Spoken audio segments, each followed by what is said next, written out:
미국 동부 지역의 아이비리그에 속하는 10개 대학은 전 세계가 알아주는 세계적인 명문 대학으로 인정받는 학교들입니다.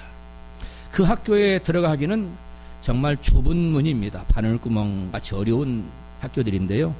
들어가는 것도 쉽지 않지만 졸업하는 것도 역시 만만치 않은 학교들입니다. 그 10개 아이비리그 대학생들 중에 많이들 탈락을 하는데요. 가장 탈락률이 높은 탈락률을 기록한 학생들은 아시안 학생들이었습니다. 전체 탈락 학생들 중에 아시안 학생들이 차지하는 비율이 무려 90%였다는 거예요. 놀랍지요? 그런데 더 충격적인 사실은 그 90%의 아시안 학생들 중에 약 70%가 한국 학생들이라는 거예요. 여러분 별로 충격을 안 받으신 것 같으네요. 저는 이 자료를 읽었을 때 굉장히 충격적으로 다가왔습니다.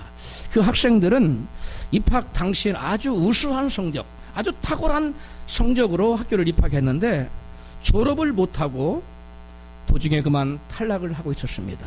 그래서 이것을 안타깝게 생각한 교육학을 전공한 한 사회과학자가 그 탈락한 한국 학생들을 일일이 찾아서 면담을 해서 원인 조사 분석에 나섰습니다. 그 연구 결과는 이러했습니다. 그들이 도중에 학교를 졸업하지 못하고 탈락한 이유는 그 학생 하나하나는 굉장히 명석하고 빼어난 학생들이었다는 거예요. 공부도 아주 탁월하게 잘하는 학생들이었는데 IQ도 다들 좋았고, 그런데 그들이 대학에 미국의 세계적인 명문 대학에 들어가겠다는 그런 분명한 꿈과 목표를 가지고 열심히 공부를 했었는데 그 꿈이 있을 때는 이제 꿈을 이뤘어요. 그 다음에는 꿈이 없는 거예요. 그 부모들이 얼마나 지극정성으로 자녀를 돌봤던지 너는 반드시 하버드 가야 되고 스탠포드 가야 돼, 예일 가야 돼, 이렇게 막 꿈을 북돋아가지고 그 아이가 막 공부할 수 있는 열의를 일으키고 막 했어요. 그래서 공부를 열심히 했습니다. 부모와 아이들이 합작을 해서 더불어 꿈을 꾸면서 놀라운 일을 성취해낸 거죠. 여러분 말이 쉽지 그 대학 들어가 정말 어려운 학교입니다. 그런데 그들이 한국에서 이렇게 들어갔다는 거예요. 그런데 그 다음에는 꿈을 이룬 다음에는 그 다음에 인생에 저들의 궁극적인 꿈과 비전이 없다는 거예요. 그러니까 이제 더 이상 학교에서 열심히 공부할 이유가 있습니까? 없는 겁니다. 그전에 공부했던 이유는 뭐예요? 세계적인 명문 대학에 들어갔다는 뚜렷한 꿈이 있었기 때문에 공부를 열심히 했는데 그 꿈 이뤘어요. 더 이상 꿈이 없어요. No more dream, no more vision. 더 이상 꿈이 없는 거예요.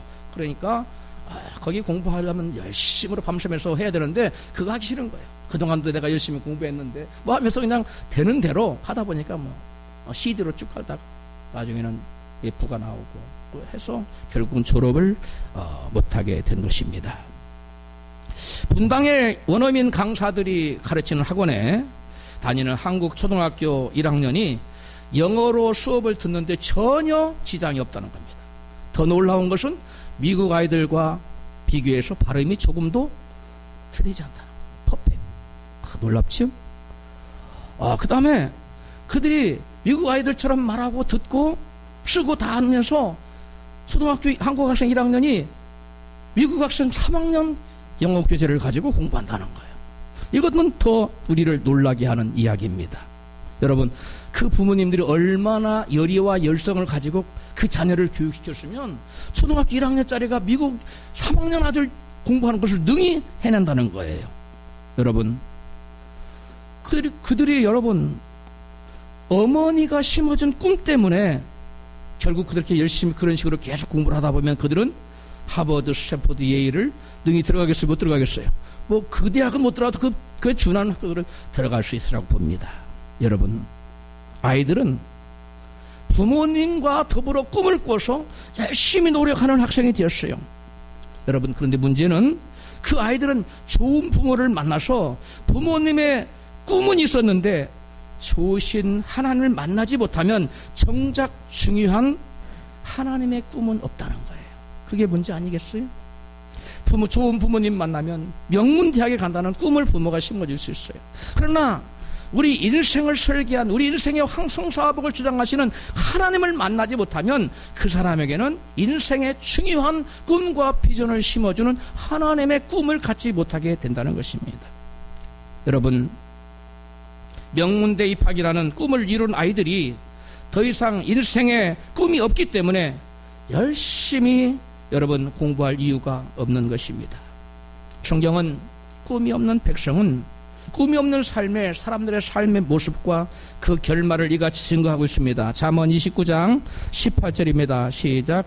묵시가 없으면 백성이 방자에 해가 되느니와. 개역성경 새로 개정된 개역개정 이렇게 번역을 해놨어요. 그런데 미국 성경을 보니까 NASV라는 성경이 이렇게 번역을 해놨더라고요. 꿈이 없는 백성은 절제하지 않고 막 산다. 이건 제가 번역해 놓은 거예요. 영어로 뭐라고 되어 있느냐? Where there is no vision, the people are unrestrained. 이렇게 되어 있어. 절제하지 않아요. 꿈이 없는 사람. 그냥 어떻게 살아요? 꿈이 없는 사람은 자신을 절제하지 않고 방자하게 되는 대로 살아간다는 그러한 말씀인 것입니다. 그래서 결국 꿈이 없는 백성은 망한다고 또 미국 성경 킹 제임스 버전하고 웹스터스 바이블에서 번역했어요. 꿈이 없는 백성은 망한다. 우리말로는 이렇게 번역이 돼요.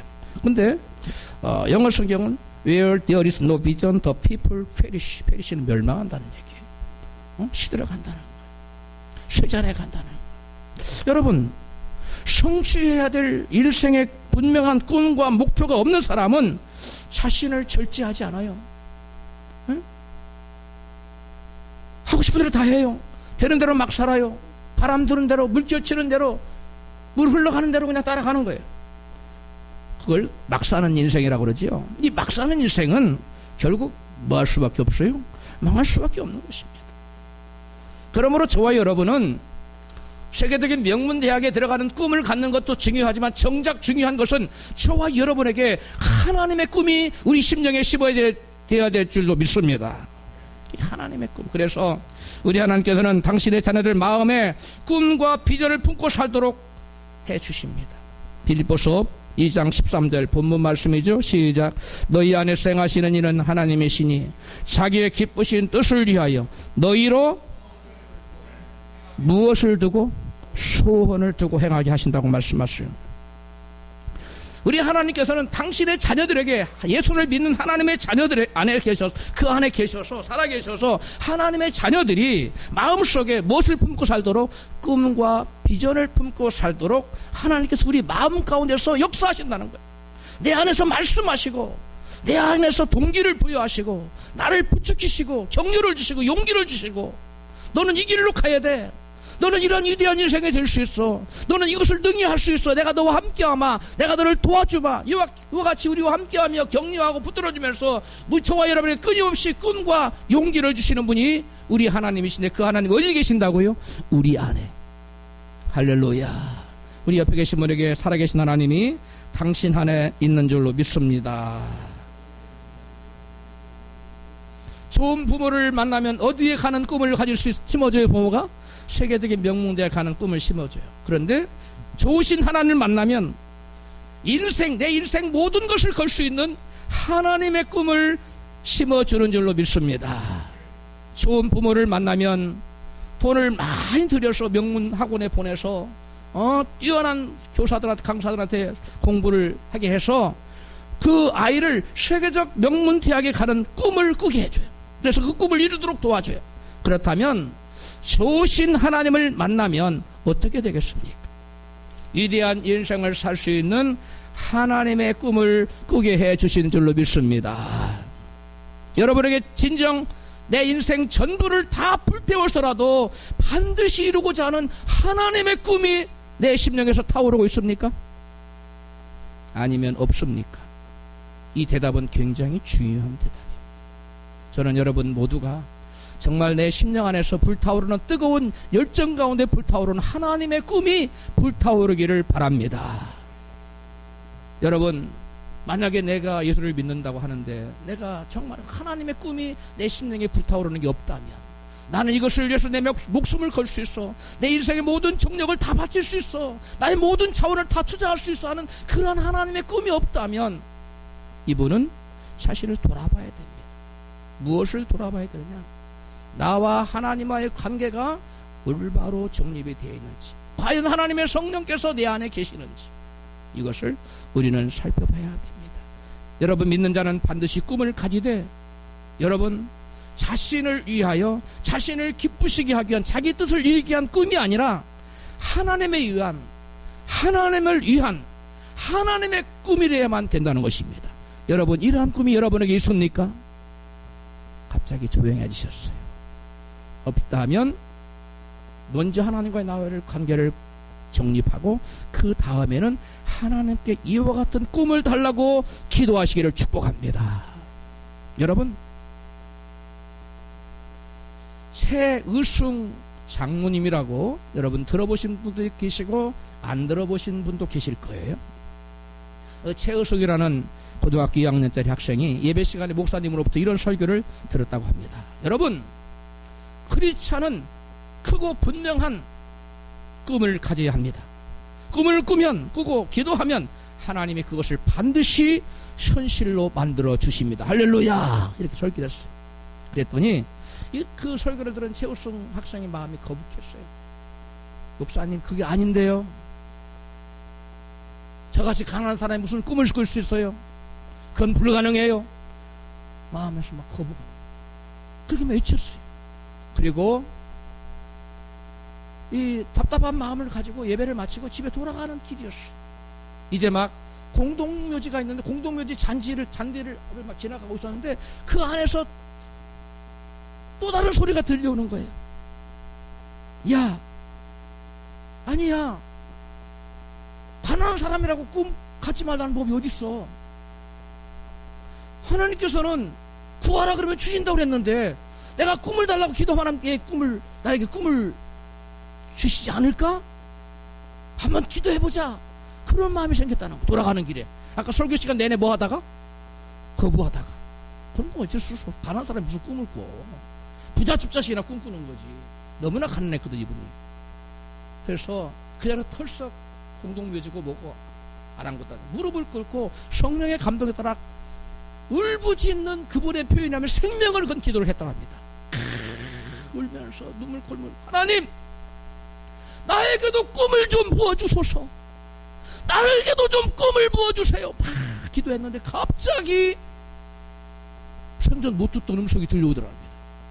예레미야 33장 3절, 너는 내게 부르짖으라. 내가 내게 응답하겠고 내가 알지 못하는 크고 비밀한 일을 내게 보이리라. 할렐루야. 이 음성이 들려왔다는 거. 그래서 부르짖으면 꿈을 주겠구나 막 있는 힘을 다해서 사력을 다해서 기도하는데, 그때의 상황을 최우순 장로님 이렇게 간증하고 있어요. 그때 부르짖어 기도하면서 너무나 놀랍게도 나는 지금껏 한 번도 상상하지 못했던 3가지 꿈이 생기게 되었다. 첫째, 박사학위를 가진 교수가 되자. 둘째, 한국에서의 제일 큰 기업의 사장이 되자. 셋째, 100개의 교회를 세우자. 그 이후 내 인생은 온통 이 3가지 꿈의 성취를 위해서 달려왔기 때문에 지금껏 사는 동안 허비할 시간이 없었다. 최우순 장로님 주와 함께하라는 책에서 2013년 23페이지 4페이지에 나온 내용입니다. 제가 그대로 발췌해서 여러분한테 읽어드렸는데, 최우승 학생이 목사님 설교를 들을 때 그의 마음속에 설교 듣는 내내 마귀가 속삭였어요. 얘야, 너는 가난한 애들한테 무슨 꿈을 꿔. 꿈은 잘 사는 집 애들, 부모가 좀 밭주 공부도 그런 애들이 꾸는 거야. 너는 그거 상관없이 듣지 마. 계속 말씀을 거부하게 만들었어. 그런데 돌아오는 길에 그가 거듭난 크리스찬이었기 때문에 성령께서 계속 마음속에서 마음을 두드렸어요. 얘야, 아니 가난한 집애라고 꿈꾸는 게 뭐가 문제가 있냐. 너도 꿈을 꾸거라. 기도하면 들어준다고 하나님 그러지 않았느냐. 꿈을 달라고 기도해봐. 그런 마음이 막 솟구쳐 올라서 그 감동에 무릎을 꿇고 공동묘지에서 기도했는데 하나님이 예레미야 33장을 통해서 부르짖으라고 이제 부르짖는데, 이 최우승 장로님이 일생에 한 번도 생각지도 못했고 상상치도 못했던 꿈이 마음속에 생기더라는 거예요. 아직 내 인생을 불태울 만한 꿈이 없으신 분은 최우순 장로님처럼 부르짖기를 주의 이름으로 축원합니다. 이따 오후 시간에는 요걸 위해서 다 부르짖을 거예요. 아직 없는 분들이 그 주님께로부터 꿈을 받아야 됩니다. 할렐루야. 이게 무슨 꿈이라고 그래요? 하나님의 꿈. 이게 최우순 장로님이 생각지도 못했던 거예요. 어떻게 대학 갈지 못 갈지도 모르는 사람이 대학 교수가 되고 대학 박사학위를 받기를 꿈꾸고, 그 다음에 그것도 조그만 회사가 아니라 최고 기업의 사장이 되기를 꿈꾸고, 또 뭐요? 100개의 교회를 세운다는 게 여러분 상상이 불가능한 건데, 하나님이 그 심령에 꿈을 막 넣어준 거예요. 여러분 심령에 이런 꿈이 하나님이 막 찍어서 넣어주는 꿈이 생기는 이 시간 되기를 축복합니다. 여러분, 최우순 학생은 그때부터 공부하기 시작합니다. 그래서 왜? 박사가 되려면 공부를 잘해야 되겠어요? 못하게 해야 되겠어요? 대학 가야 되겠어요? 안 가야 되겠어요? 대학 가면 꿈이 생기고요. 공부를 잘해야 되겠다. 그래 내가 박사가 되지. 열심히 공부합니다. 그래서 입시가 얼마 안 남았는데 3개월 동안 죽으라고 공부해. 그런데 대학 입시 시험 봤는데 건국대학교 수석 합격을 합니다. 놀라지 않습니까? 안 놀랍습니까? 그래서 반응 좀 보이세요. 아니 3개월 동안 꿈을 가지고 공부했더니 중간 언저리에서 맴돌던 학생이 갑자기 여러분 시험 받는, 건국대학교가 그렇게 만만한 대학이 아니에요. 그런데 그 대학에 여러분 전체 수석, 전체 방송으로 부르더랍니다. 방송으로. 최우순 학생은 사무실로 오라고 가봤더니, 왜 불렀냐 가봤더니, 네가 바로 이 학교 이번 해 전체 수석이다. 4년 장학금 증서를 받고 돌아왔어. 돌아오는 길에 감사해요, 안 감사해요? 꿈을 주신 하나님, 그 꿈 붙잡고 기도하기 위해서 하나님, 그 공부 시간도 불과 3개월밖에 안 돼 전체 수석을 하게 하셨어요. 너무 감사해서 감사하는 마음을 가서 하나님께 감사 표현해야 되겠는데, 교회가 어디 있는가 들어보니 교회가 조그마한 교회가 십자가에 들어갔어요. 20명이 채다 안 보여, 10몇 명 모이는 교회에, 그 교회가 화양교회였어요. 19살 청년이 화양교회에 들어가서 기도를 했어요. 하나님, 제게 꿈을 주신 하나님 너무나 감사해요. 그 감사하는 마음을 간절히 기도했는데, 그 교회를 쭉 다녀서 그 교회 그분이 시무가 장로가 되고 얼마 전에 은퇴 장로가 됐어요. 은퇴하셨어요. 자, 그가 대학 시절에 이제 그 화양교회에서 계속 영적인 그 양식을 먹으며 신앙에 살아가요. 교회를 다니면서 그의 마음이, 교회가 너무 적으니까 교회 재정이 걱정된 거예요. 학생이 자기 헌금할 힘은 없고. 그런 이렇게 기도를 했어요. 제 형편을 잘 아시는 하나님, 대학을 졸업한 후에 좋은 직장에 취직이 되어서 장로님들보다, 장로님 2분이 있었어요, 더 많은 헌금을 하게 해주세요. 우리 교회에서 헌금을 제일 많이 하는 교인이 되게 해주세요. 이렇게 기도했다는 겁니다. 4년 후에 최우순 청년은 대학을 졸업하고 은행 시험에 합격했어요. 또 고위 공무원에 합격했어요. 그리고 삼성그룹에 합격했어요. 어디를 택했을 것 같아요? 12개가 아니라 회사 사장이 돼야 되니까 어디 가야 되겠어요? 삼성을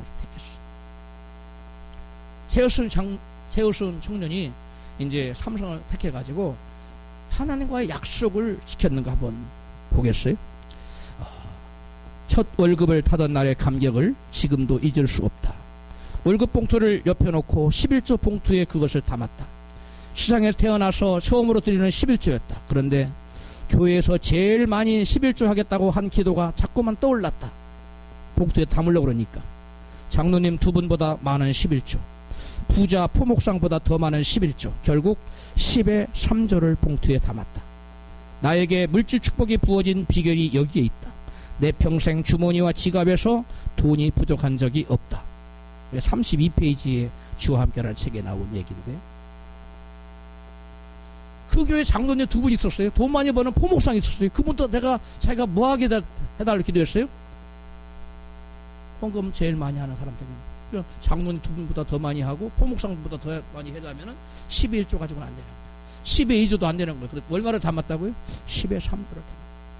이분이 이 책 여기 말고도 또 다른 곳에 얘기하면, 나에게 물질 축복이 끊이지 않고 항상 풍족한 삶을 살 수 있던 이유는 바로 하나님께 아낌없이 물질을 드리는 데 있었다. 이렇게 얘기를 합니다. 여러분, 그러면 가난한 집 학생이 이 엄청난 세계의 꿈을 꾸지 않았습니까? 이 꿈이 하나님 주신 꿈이 어떻게 되었을까요? 그의 간증을 한번 더 들어봅니다. 2012년 6월 5일 나는 명예 선교학 박사학위를 받았다. 경제학 박사와, 이건 진짜 박사예요. 명예 경영학 박사를 받은 데 이어 세 번째 학위였다. 그 다음에 나는 40대 초반에 대기업 사장을 했다. 이 나이에는 부장도 하기 힘들었다. 초고속 승진이 가져다준 결과였다. 하나님은 나를 12개 계열 회사를 운영하는 회사의 회장으로 세워주셨다. 사장이 되게 해달라고 기도했는데 회장이 된 것이다. 현재 나는 95개 교회를 봉헌했다. 자녀들에게 1000개의 교회를 개척할 수 있도록 독려하고 있다. 이제 곧 100개의 교회 건축의 꿈이 현실화될 것이다. 이처럼 큰 꿈을 가지면 큰 것이 실현된다. 이것은 2013년에 쓴 책이기 때문에 95개인데 전직 100개의 교회를 했어요. 그리고 지금 새롭게 그분이 200개의 교회를 세우려고 새로운 목표를 정해서 정진해 가고 있고, 자녀들에게는 몇 개의 교회를? 1000개의 교회를 건축하라고 지금 독려하고 있다고 합니다. 여러분, 하나님의 꿈을 갖기만 하면 가만히 있어도 그 꿈이 저절로 이루어지지요? 그렇습니까? 그렇지 않습니다. 우리 이번에 간증을 마지막으로 들어봐요. 세 가지 꿈이 실현된 데에는 부모님의 기도의 힘이 절대적이었다. 부모님들 잘 들으십시오. 부모님들 자녀가 잘 되기를 다 원하시지요? 그렇다면 부모님들은 이분 부모님들이 새벽마다 얼마나 열심히 기도했는지, 이분 부모님, 최우선 장로님 부모님 얼마나 새벽마다 기도를 열심히 했는지 몰라요. 나는 새벽 기도의 능력을 믿는다. 나는 매일 새벽 기도 때 1시간 동안 기도하고 성경을 읽는다. 세상 싸움에서 승리하는 세 가지 비결이 있다. 새벽 기도와 성경 묵상, 그리고 섬김이 그것이다. 우리 교회에 이렇게 열심히 섬기는 분들도 계시는데, 또 새벽 기도도 열심히 하시는 분도 계세요. 또 성경 말씀 묵상 열심히 읽고 묵상하는 분도 계세요. 그런데 이 세 가지를 다 해야 돼요. 너는 한 가지만 해서는 안 돼. 이분이 세 가지 비결을 체험한 거, 인생을 다 살고, 이분 70이 넘으신 분인데, 세상 싸움에서 신앙의 승리자가 되려면 세 가지 잘해야 돼. 한번 손을 꺼보면서 여기까지. 첫 번째 새벽 기도, 두 번째 성경 묵상 말씀 묵상, 세 번째 섬겨야 돼. 섬김은 여러 가지가 있죠. 전도, 뭐 이렇게 친교하는 음식으로, 또 교회 청소로 여러 가지 섬김이 있어요.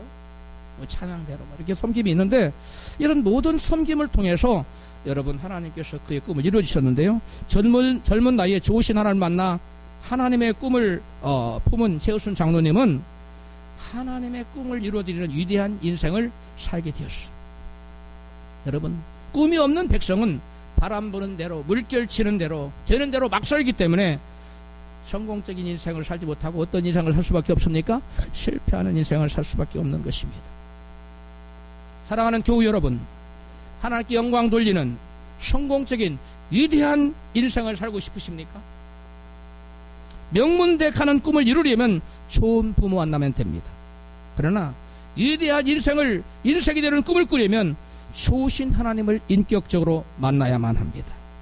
좋으신 하나님을 만나면 하나님께서 성령을 보내주셔서 하나님의 꿈을, 원대한 꿈을 품게 해주시는 줄로 믿습니다. 누구처럼? 최우순 장로님처럼.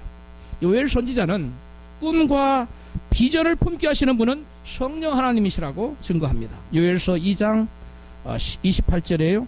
그후에 내가 내 신을 만민에게 부어주리니 너희 늙은이는 꿈을 꾸며 너희 젊은이는 이상을 볼 것이요. 이상이라고도 번역되고 환상이라고도 번역되는 건데요. 내 신이 바로 하나님의 성령을 말합니다. 영어로는 스피릿이에요. 네? 하나님의 성령을 받은 사람은 젊은이나 늙은이나 꿈과 비전을 품고 살아가도록 하신다는 말씀이에요. 왜 그래요? 우리가 예수를 믿으면 믿는 자에게는 믿는 자 안에 성령이 임하셔서 성령님이 하시는 일이 뭐 하시는 일이기 때문에 꿈꾸게 하시는 일. 오직 너희에게 성령이 임하면 너희가 권능을 받고 예루살렘과 온 유대와 사마 땅까지 내 증인이 되라. 이게 여러분 하나님이 온 만방에 복음을 전하는 꿈을 부어주시기 때문에 그런 역사가 나타나는 거예요. 성령이 임하시면 하나님의 성령께서 저와 여러분에게 생각지도 못한 놀라운 하나님의 꿈을 부어주시는 줄로 믿습니다. 여러분, 베드로 사도는 오순절 날에 성령이 임하는 것을 보고 요엘 선지자 예언이 성취한 것이라고 설교했어요. 사도행전 2장 17절입니다. 하나님이 가라사대 말세에 내가 내 영으로 모든 육체에게 부어주리니 너희의 젊은이는 환상을 보고 너희의 늙은이들은 꿈을 꾸리라. 아멘. 우리는 생각하기를 꿈은 누가 꾸는 거라고 생각합니까? 젊은 사람들이 꿈꾸는 것이라고 생각하죠. 그리고 늙은 사람들은 저 꿈과는 거리가 있는 거라고 생각해요. 우리 보통 그렇게 생각하지 않습니까? 그런데 성경은 성령 받은 하나님의 자녀들은 젊은이는 물론이고 늙은이조차 뭐한다? 꿈을 꾼다고 꾸게 될 것이라고 말씀하고 있어요. 이 나이에 내가 무슨 꿈을 꿀 수 있겠는가? 그렇게 혹시 여러분 중에 생각하시는 분이 혹시 한 분이라도 계십니까? 그것은 하나님의 생각이 아니에요. 그거는 사람의 생각입니다. 그건 여러분 믿는 자의 생각이 아니고 안 믿는 자의 생각이에요. 하나님의 성령을 모신 하나님의 사람은 늙은이도 꿈을 꾸게 되리라고 성경은 말씀하고 있기 때문입니다. 할렐루야. 인터넷에 화제가 된 95세 노인의 95살 드신 그 할아버지의 수기 내용이 인터넷에 화제가 되고 있은 적이 있었는데요. 한번 들어보시기 바랍니다. 나는 젊었을 때 정말 열심히 일했습니다. 그 결과 실력을 인정받았고 존경을 받았습니다. 그 덕에 65세에 당당히 은퇴를 할 수 있었죠. 그런 내가 30년 후인 95살 생일에 얼마나 후회의 눈물을 흘렸는지 모릅니다. 내 65년의 생애는 자랑스럽고 떳떳했지만 이후 30년의 삶은 부끄럽고 후회되고 비통한 삶이었습니다. 나는 퇴직 후 이제 살았다. 남은 인생은 그냥 덤이다. 이라고 생각으로 그저 고통 없이 죽기만을 기다렸습니다. 덧없고 희망이 없는 삶, 그런 삶을 30년이나 살았습니다. 30년의 시간은 지금 95세의 나이로 보면 3분의 1에 해당하는 기나긴 시간입니다. 만일 내가 퇴직할 때에 앞으로 30년 더 살 수 있다고 생각했다면 난 정말 그렇게 살지 않았을 것입니다. 그때 나 스스로가 늙었다고, 뭔가를 시작하기에 늙었다고 생각한 것이 큰 잘못이었습니다. 여러분, 연세가 좀 있으신 분, 제가 볼 때 연세가 드신 분 별로 없지만, 거의 없지만, 여러분, 그 무엇을 생각할 수 없다고 생각하는 그 생각을 버리시기 바랍니다.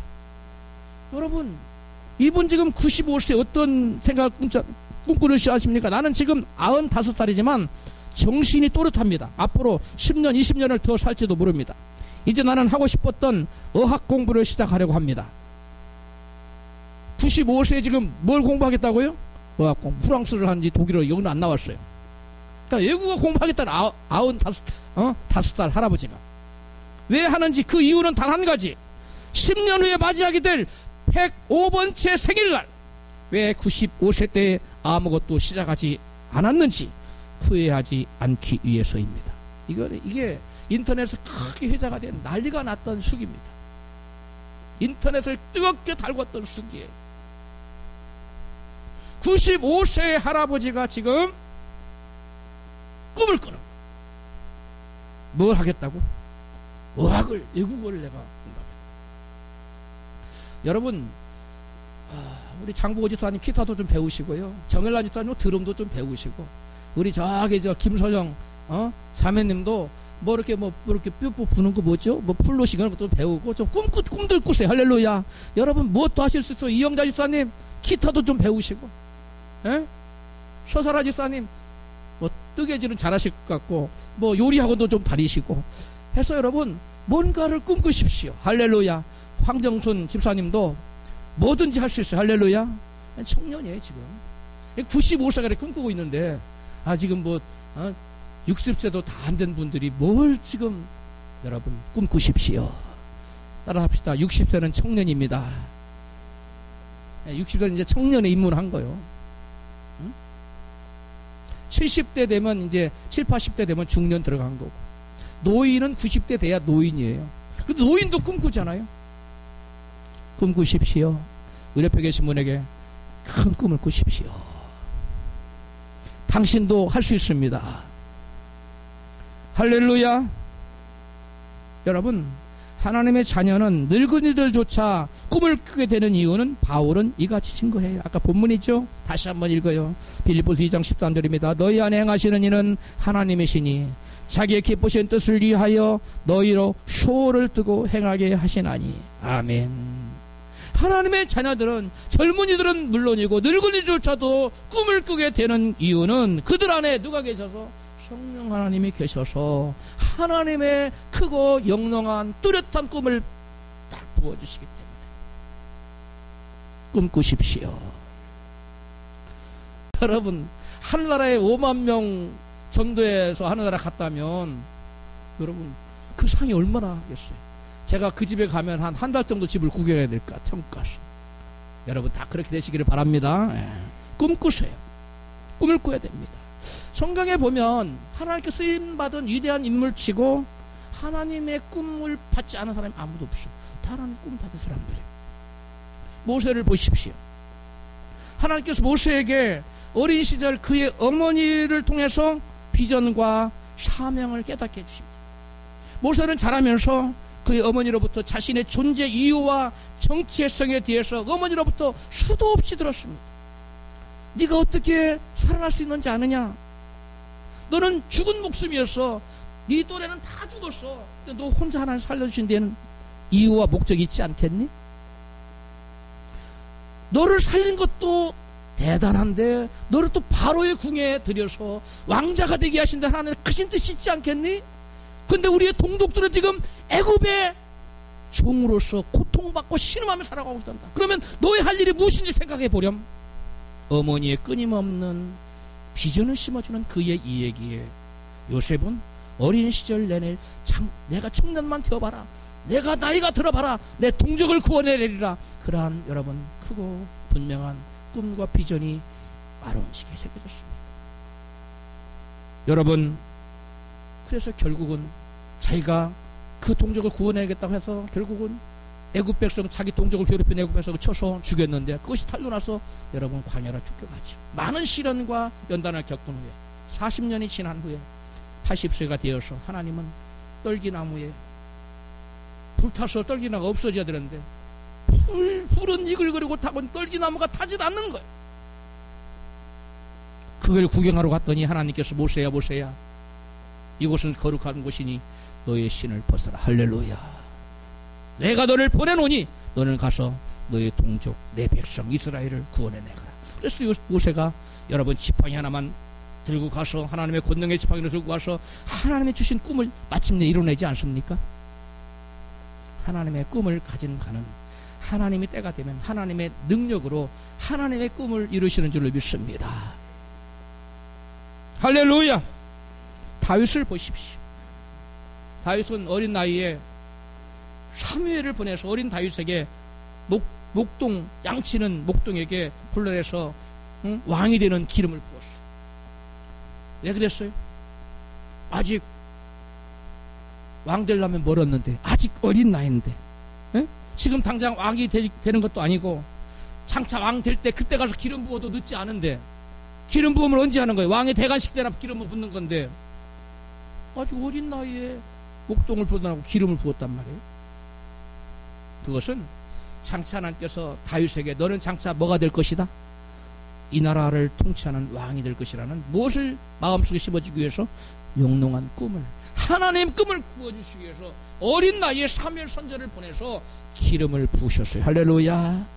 여러분, 바울 보십시오. 하나님께서는 바울에게 천국 영광을 보여주시고 천국의 영광을 바라보는 하나님의 꿈을 꿈게 하셨어요. 고린도후서 12장 2절입니다. 내가 그리스도 안에 있는 한 사람을 아노니 14년 전에 그가 쇠치 하늘에 이끌려 간 자라. 그가 낙원으로 이끌려가서 말할 수 없는 말을 들었으니 사람이 가히 이르지 못할 말이로다. 여기서 말하는 그가 누구예요? 자기 자랑 안 하려고 지금 돌려서 얘기한 겁니다. 바울이 쇠치 하늘에 천국 가서 하늘의 영광을 보았다는 거예요. 그래서 바울의 일생은 무엇을 추구합니까? 하늘의 영광을 지켜요. 이 땅에서의 잘 먹고 잘 살고 뭐 좋은 지위 권세 이거 다 버려버립니다. 하나님께서 다윗의 마음에 오로지 한 가지 꿈을 품도록 하시기 위해서 어디로 그 영혼을 데려가서 보여주셨어요? 천국에 가서 사람이 가히 이르지 못할 그런 놀라운 광경을 보여주셔서 바울로 하여금 세상 꿈이 아닌 하늘의 영광을 내가 차지하겠다. 우리 하나님이 우리 성도들도 다 좀 데려가서 바울처럼 보여줬으면 너무 좋겠어요. 그럼 우리 교회 부흥되는 건 시간 문제 아니겠어요? 이 놀라운 얘기인데요. 그래 바울은 그러한 일생을 살았는 자기 인생을 다 바쳐서 자기의 모든 열정과 정열을 다 바쳐서 바울은 오로지 하나님의 교회를 세우는 일과 하나님 나라 확장하는 일에 자기의 전 세계를 투자합니다.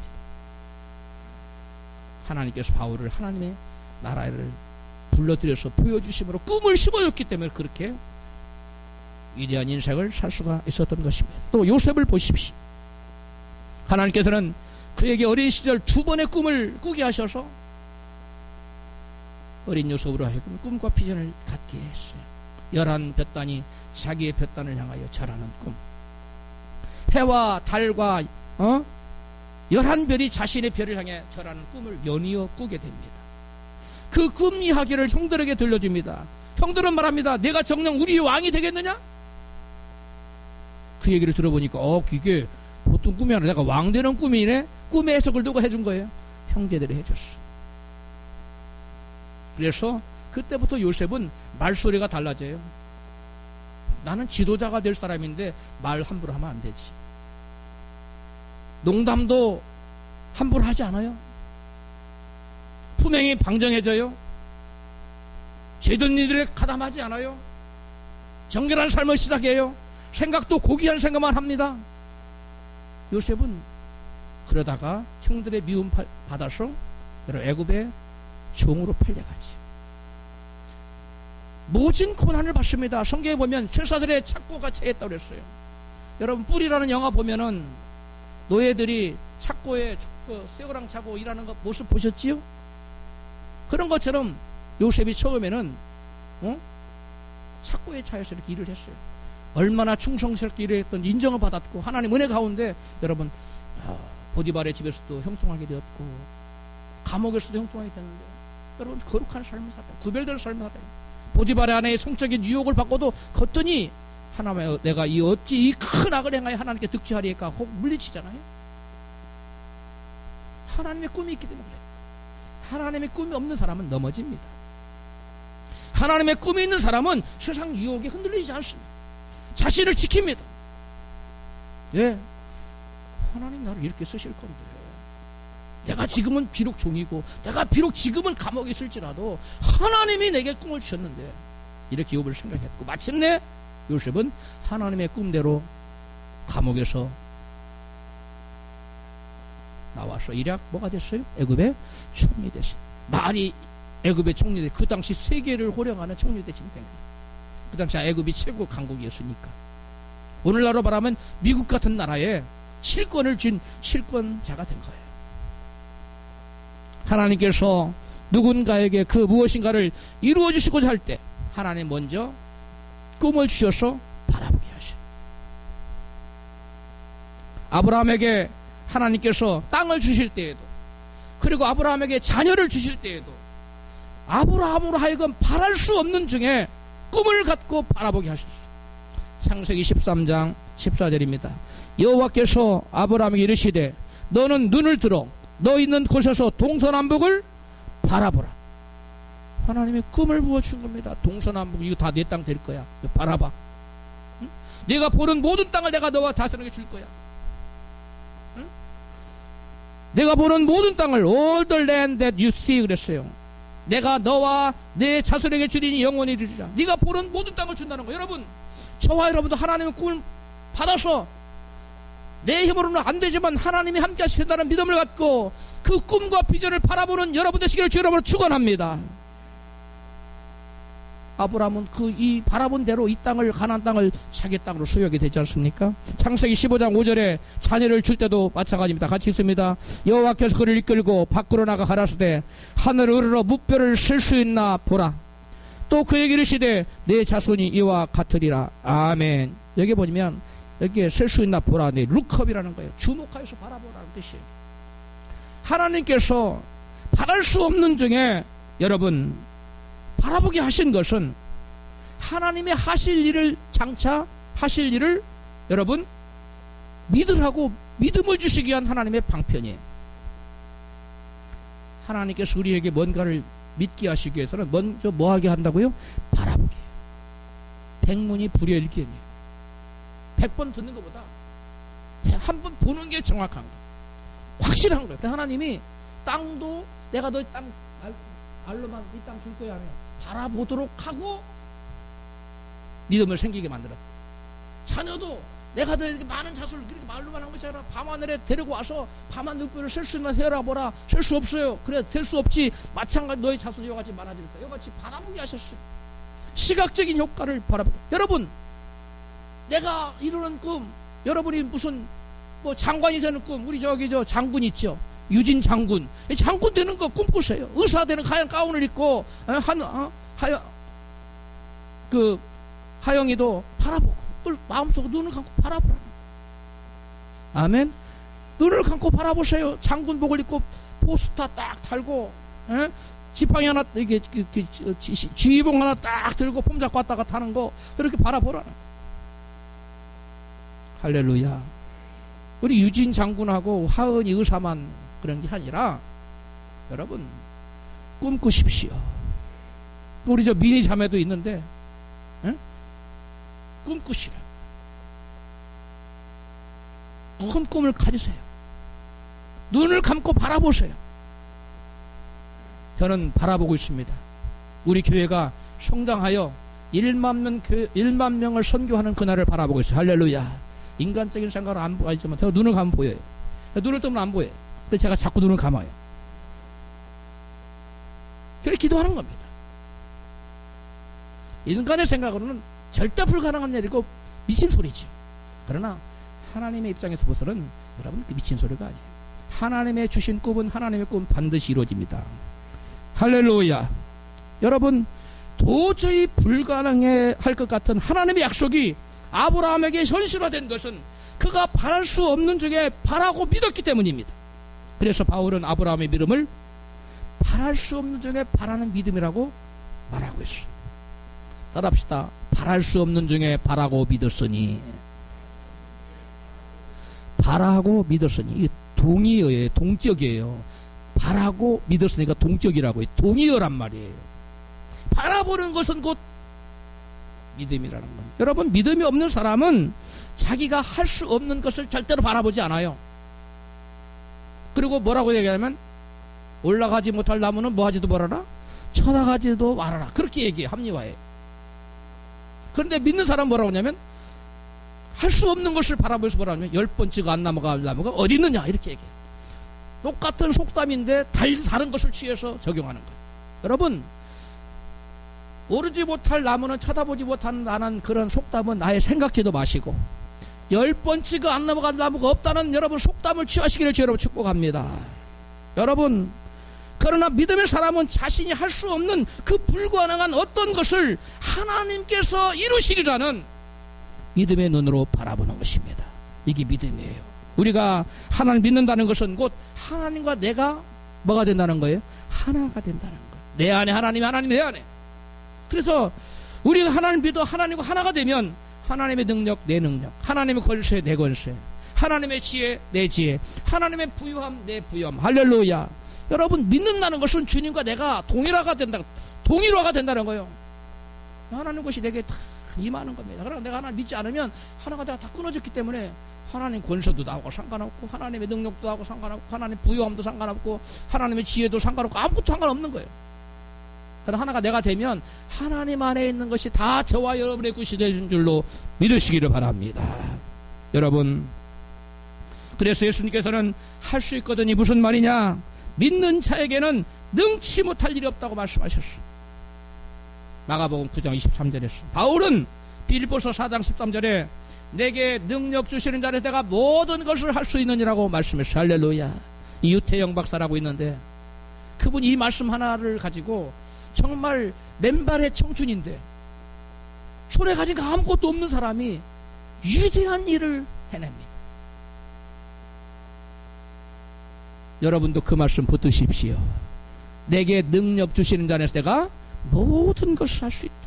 내 능력 한도 내에서 할 수 있는 것만 꿈꾸지 마시고 내 능력 한계를 벗어나는 것을 꿈꾸십시오. 이것을 하나님은 믿음이라고 보시고 의로 여기시고 기뻐하신다는 거예요. 할렐루야. 내 능력을 훨씬 뛰어넘어 버리는 것, 내 힘으로는 도저히 불가능한 것, 그러므로 나는 못해. 이걸 세상 사람들의 생각이고, 그러나 하나님이 나 함께하셔서 하나님 나를 대신해서 이 일을 능히 이루실 것이라고 믿는 믿음, 이 믿음을 가지시기를 주로 축원해요. 여러분, 하나님께서는 믿는 자들을 통해서 하나님의 기뻐하시는 일을 이루시고자 믿는 자들 마음에 하나님의 꿈을 꾸게 하시고 그 꿈을 바라보게 하시고, 그 꿈을 바라보는 게 뭐냐? 기도하고 마음으로 상상하는 거예요. 이루어진 것을, 하나님 움직이는 것을 상상하는 겁니다. 내 힘으로는 안 되지만 사람이 할 수 없는 그 일을 누가 하신다? 하나님은 하신다. 이게 여러분 믿음의 사람의 고백이고 믿음의 사람이 마땅히 가져야 될 생각인 것입니다. 여러분, 우리가 하나님의 꿈을 가지고 내 힘으로 도저히 안 되는 것을 바랄 수 없는 것을 바랄 수 없는 중에 바라보면 그 바라봄으로 말미암아 우리의 마음에 뭐가 생겨요? 믿음이 생기는 거예요. 그래서 내 말씀이 이루어지는 겁니다. 내 믿음대로 될지어다. 우리가 믿음을 가지면 그것이 현실화되는 것이죠. 시간 문제. 근데 믿음을 갖기까지 우리가 해야 될 일이 뭐냐? 목표를 향하여 하나님 주신 꿈을 가지고 매일 바라봐야 돼. 바라보면 믿음이 생깁니다. 할렐루야. 그러므로 하나님을 만나고 하나님께 기도하여 하나님의 꿈을 품고 위대한 인생을 살아가시는 저와 여러분 되시기를 주의 이름으로 축원합니다. 우리